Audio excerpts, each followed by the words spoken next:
Hello, in this video I'm gonna show you how to add visited states to Bean app.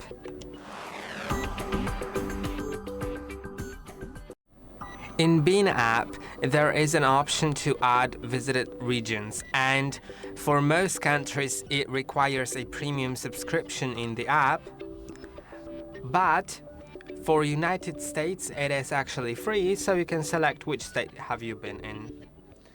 So to do it, click on the plus in top right corner, then go to regions, and you can see that in Africa, in Asia, in Europe and everywhere it requires premium. It says premium next to that continent, but for North America you can select United States, and now you can select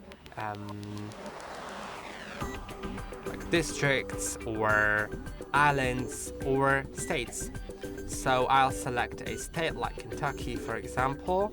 Then let's select lived and or visited or wish.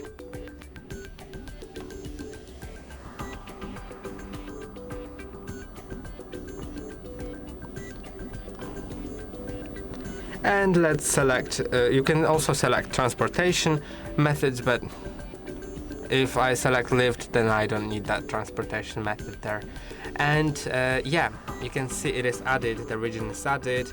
And if you go to the map, then I don't really think you'll see it. You can see I don't see it in lived, but it will appear in my regions. You can see North America, United States, and it shows on this United States map in Bean and in lived as well, and doesn't show in wish, of course. And I hope that this video was helpful. Don't forget to like and subscribe. See you in the next one.